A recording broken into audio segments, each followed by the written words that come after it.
The betrayal, the shattered alliance. Ambassador Elena Rodriguez smoothed down her formal diplomatic robes as she entered the grand conference hall aboard Harmony Prime Station. The neutral station floated in empty space between human and Zephyrian territories, its crystalline walls designed to inspire peace and cooperation. Today would mark the end of humanity's first major interstellar conflict. The war had lasted 3 brutal years. Humanity, still new to the galactic stage, had fought desperately to protect their expanding colonies from Zephyrian aggression. The Zephyrian Empire controlled over 60 star systems and commanded respect through fear. Their reptilian features and towering 7-foot frames made them intimidating negotiators, but Elena had dealt with worse during her career as Earth's premier diplomat. High Commander Valix waited at the opposite end of the hall, his scaled head adorned with the golden ceremonial crown of his people. Behind him stood 12 Zephyrian military advisors, their dark eyes reflecting the station's soft lighting. Elena's own delegation was smaller, just 5 humans including herself, Captain Lisa Park from the Diplomatic Security Detail, and 3 trade specialists. The ceremony began with traditional Zephyrian throat singing, a deep rumbling that echoed through the hall. Elena appreciated the gesture toward their culture, even as her earpiece translated the ancient words about honor and eternal friendship. The Zephyrian delegation had been surprisingly accommodating during the 3-day negotiations. Elena approached the center table where the peace treaty waited. The document represented months of careful diplomacy, establishing clear territorial boundaries, trade agreements, and mutual defense protocols. Most importantly, it would end the bloodshed that had claimed over 2 million human lives. Ambassador Rodriguez, HFY, Commander Valak said in accented Standard Galactic, "Your species has shown remarkable resilience. We are impressed." Elena smiled diplomatically.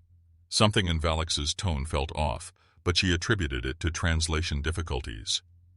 "High Commander, humanity looks forward to a peaceful future between our peoples." The signing proceeded smoothly. Each clause was read aloud, acknowledged by both sides, and formally sealed with biosignatures. The galactic media recorded every moment, broadcasting live to billions of viewers across known space.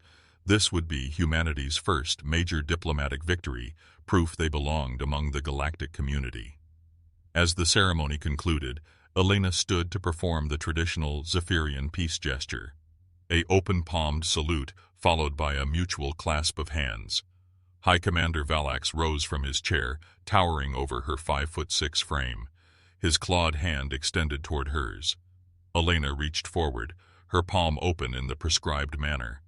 The cameras zoomed in to capture the historic moment of human Zephyrian cooperation. Behind Valax, his military advisors shifted subtly, their positions forming a loose semicircle around the human delegation. Valix's hand was inches from Elena's when she noticed his other arm moving toward his ceremonial sash. Too late, she realized what was happening. The Zephyrian High Commander's sidearm cleared its holster with practiced speed. The energy bolt strikes. The energy bolt struck Elena's center mass, throwing her backward against the conference table. The searing pain lasted only seconds before everything went dark.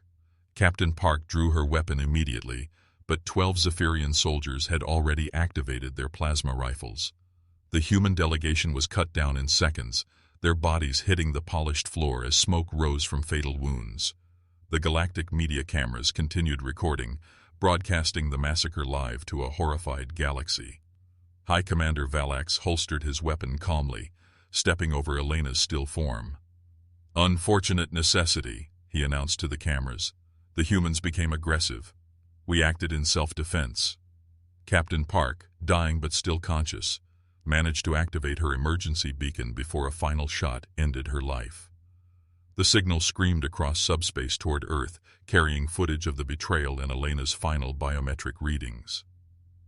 On the bridge of his flagship, Zephyrian Fleet Admiral Corvex received Valax's coded transmission. "Operation Cleansing Dawn is complete," Valax reported.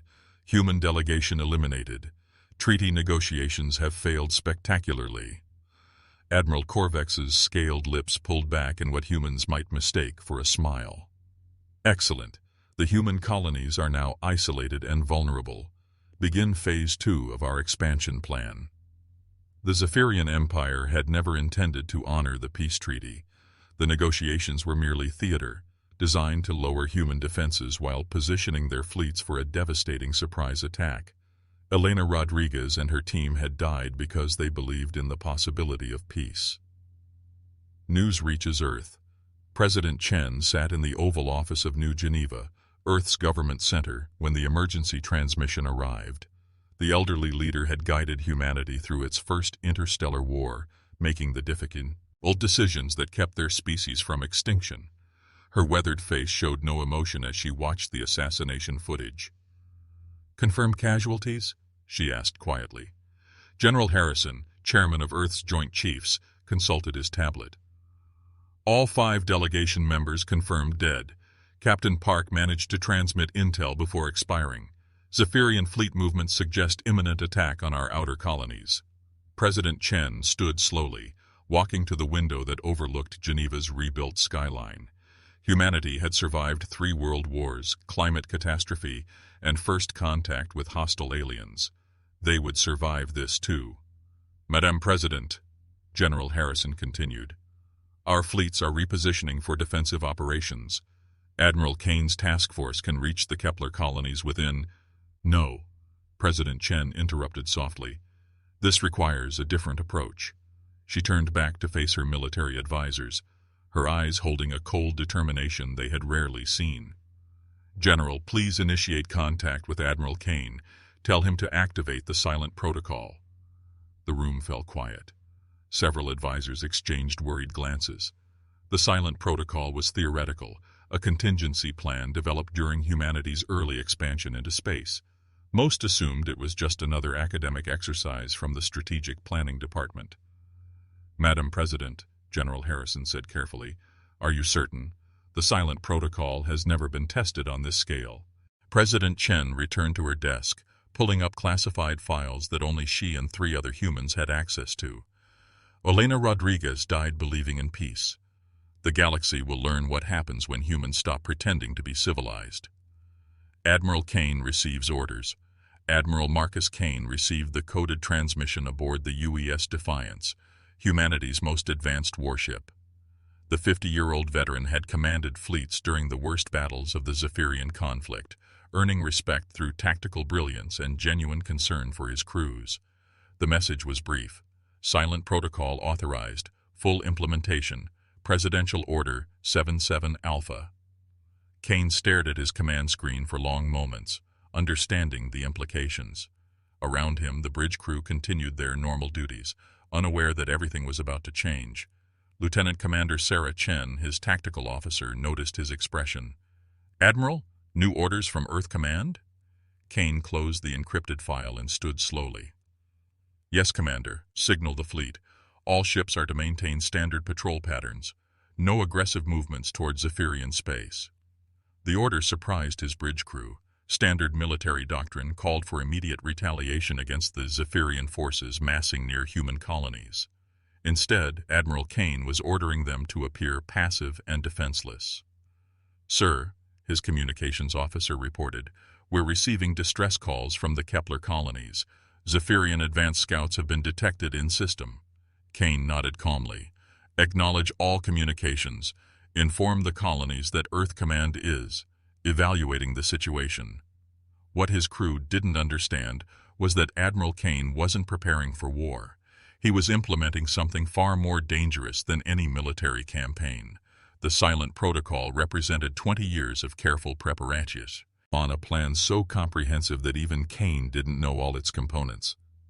Hidden beneath normal military communications, coded transmissions began flowing to every human settlement, trading post, and commercial operation throughout known space.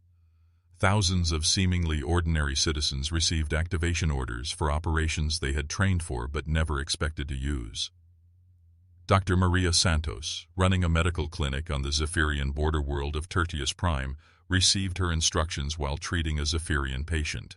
The coded message, hidden in routine medical supply requests, was simple. Begin Phase 1 contamination protocols. James Wright, a communications engineer maintaining quantum relay stations throughout Zephyrian space, found his orders embedded in software update packages. His job was to ensure that certain systems would experience cascading failures at precisely the right moments. Throughout the galaxy, thousands of humans began implementing plans they had rehearsed in secret. Not military plans, but something far more subtle and potentially devastating. The galaxy watches. News of the Peace Talk massacre spread rapidly through galactic information networks. Alien species that had been watching humanity's rise with interest now wondered how the newcomers would respond to such blatant betrayal. The Altarian Council, representing 12 peaceful species, issued a statement condemning Zephyrian aggression while calling for restraint from all parties. Ambassador Trell, the Altarian representative, privately worried about human retaliation.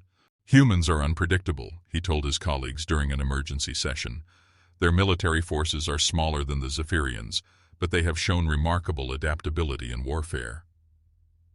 The Crystalline Hegemony, an ancient collective that rarely involved itself in younger species conflicts, took a more direct interest. Their scout ships began monitoring human space, curious about what response the mammals would choose.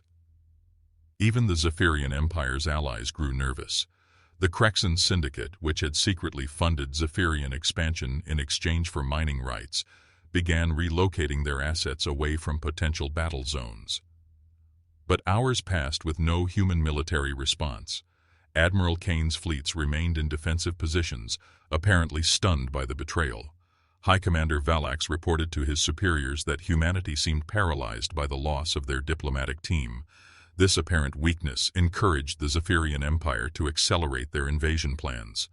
Admiral Corvex ordered full-scale attacks on 3 human colony systems, expecting easy victories against demoralized defenders. The first Zephyrian assault fleets jumped into the Kepler system at 0800 Standard Galactic Time, confident they would crush human resistance within days. They had no idea that humanity's real response had already begun, spreading through galactic infrastructure like a silent virus. The stage was set for a confrontation unlike anything the galaxy had ever witnessed. The quiet storm, the invisible war, begins. 3 days after the massacre, the first signs appeared. Zephyrian High Command initially dismissed them as minor technical difficulties. Communication delays between their core worlds and frontier territories increased from minutes to hours. Navigation computers occasionally provided incorrect jump coordinates, forcing ships to recalculate routes manually. Admiral Corvex, commanding the invasion forces from his flagship, noticed the problems during his assault on the Kepler colonies. Communications officer, why is our transmission lag increasing to the home fleet? The young Zephyrian technical specialist checked his instruments nervously. Sir, the quantum relay stations are reporting maintenance issues. Output efficiency has dropped 12% across the network. Admiral Corvex dismissed the concern with a wave of his clawed hand. Technical problems were common during military operations.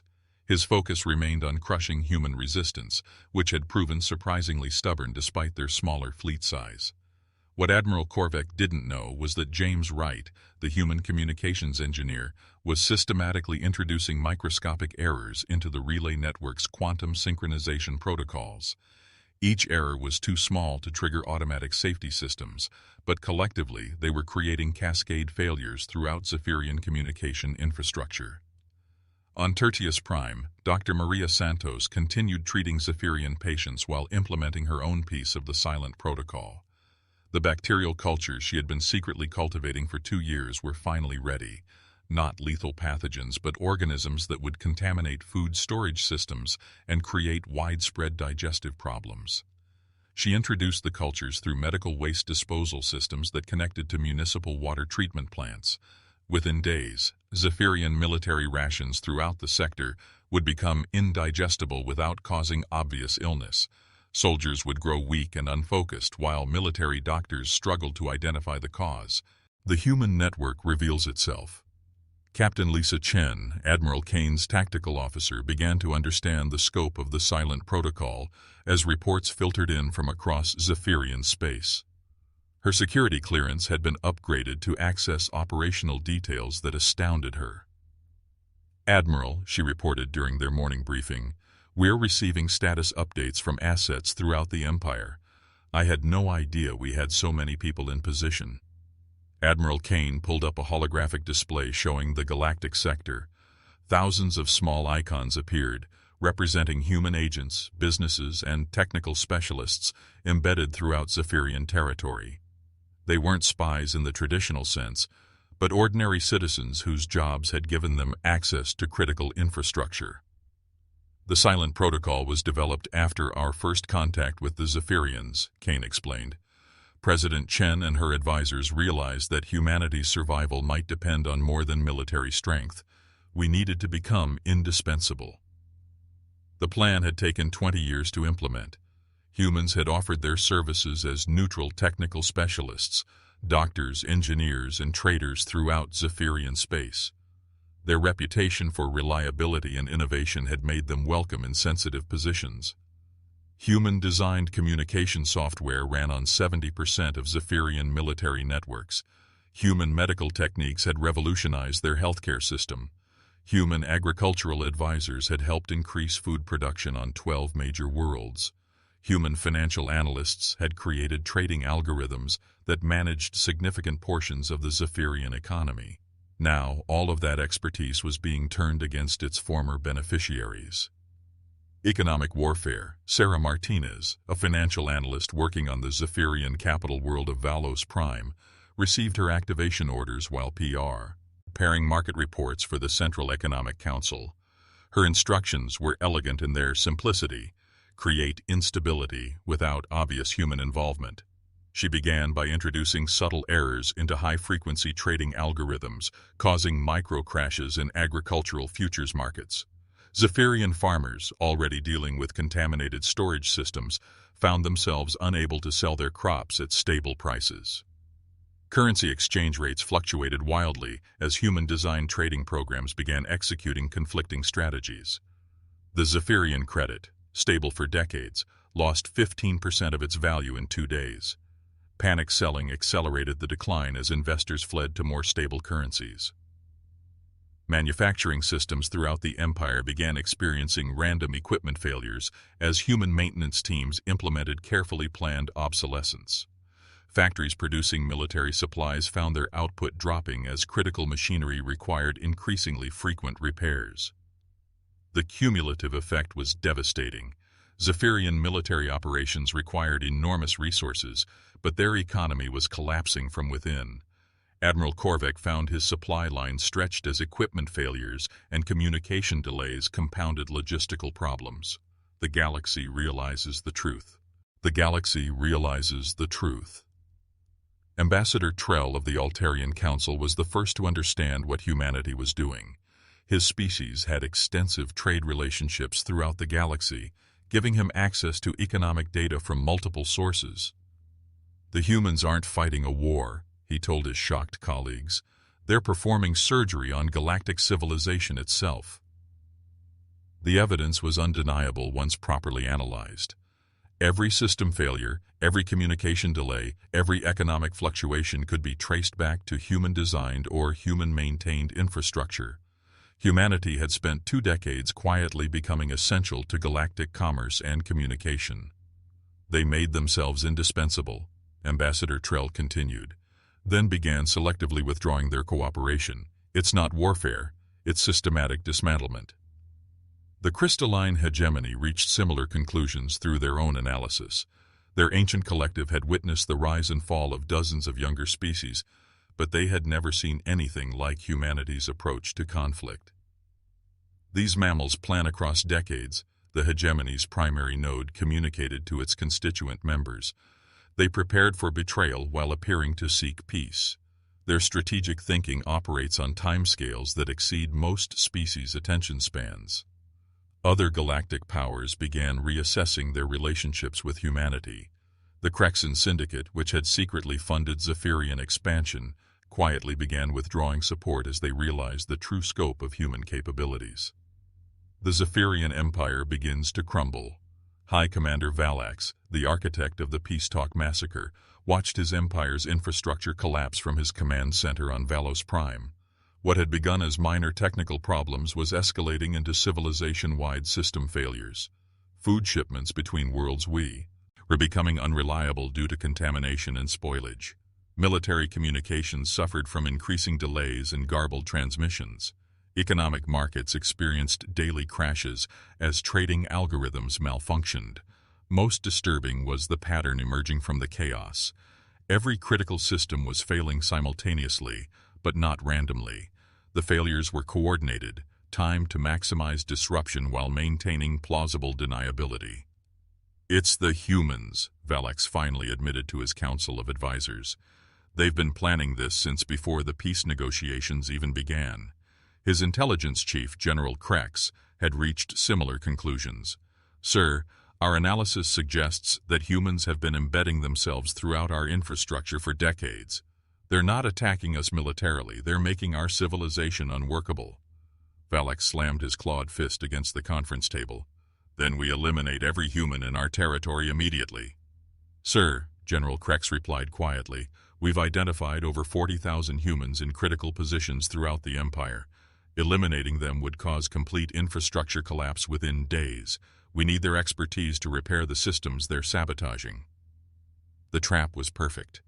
Humanity had made themselves so essential to Zephyrian civilization that removing them would cause more damage than allowing them to continue their subtle sabotage. The Empire was caught between slow strangulation and immediate collapse. The Silent Protocol's final phase. Admiral Kane received authorization for the final phase of the Silent Protocol as Zephyrian military effectiveness reached critical lows. Their invasion fleets, struggling with supply shortages and communication failures, were beginning to withdraw from human colonies. "Begin the exodus," Kane ordered his communications team. Throughout Zephyrian space, human civilians began evacuating. They didn't flee in panic, but departed systematically, taking their expertise with them. Technical manuals were deleted. Backup systems were disabled. Critical knowledge walked away with the people who possessed it. The exodus was voluntary, but nearly universal. Humans throughout the Empire had received a simple message from Earth Command: "Come home, your work here is finished." Dr. Maria Santos closed her medical clinic on Tertius Prime, taking her advanced treatment protocols and pharmaceutical knowledge with her. James Wright disabled the quantum relay stations he had maintained for 15 years, leaving behind systems that would require months to repair without his expertise. Sarah Martinez wiped her financial analysis programs and deleted the trading algorithms that had managed trillions of credits in Zephyrian markets. Within hours, economic systems she had maintained began experiencing critical failures. The withdrawal wasn't an act of war, but an act of divorce. Humanity was ending its relationship with the Zephyrian Empire and taking its contributions to their civilization along. The galaxy's new understanding. As news of humanity's response spread throughout the galaxy, other species began reassessing everything they thought they knew about the newcomers. The mammals had appeared primitive and aggressive when they first achieved interstellar flight, but their true nature was far more sophisticated. "They think like gardeners," Ambassador Trell observed during an emergency Altarian Council session. "They plant seeds across decades, nurture relationships, build dependencies. When harvest time comes, they reap exactly what they've sown."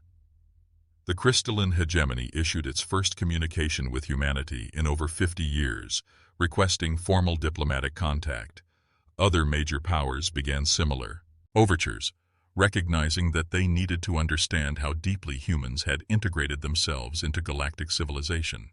The Zephyrian Empire, meanwhile, was discovering the true cost of their betrayal.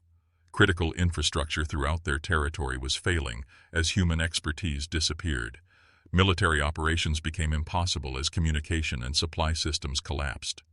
High Commander Valek sent desperate messages to Earth Command, offering complete territorial concessions in exchange for human technical assistance. The messages went unanswered. Humanity had moved beyond the need for negotiations. President Chen, watching reports from her office in New Geneva, felt no satisfaction in the Empire's collapse.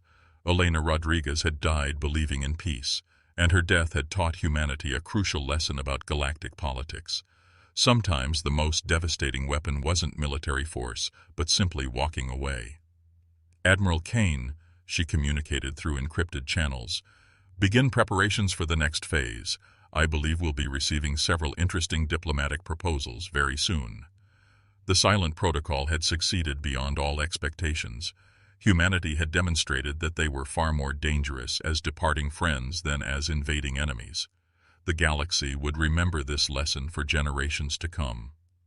In the depths of space, Admiral Kane's fleets maintained their defensive positions, never having fired a shot.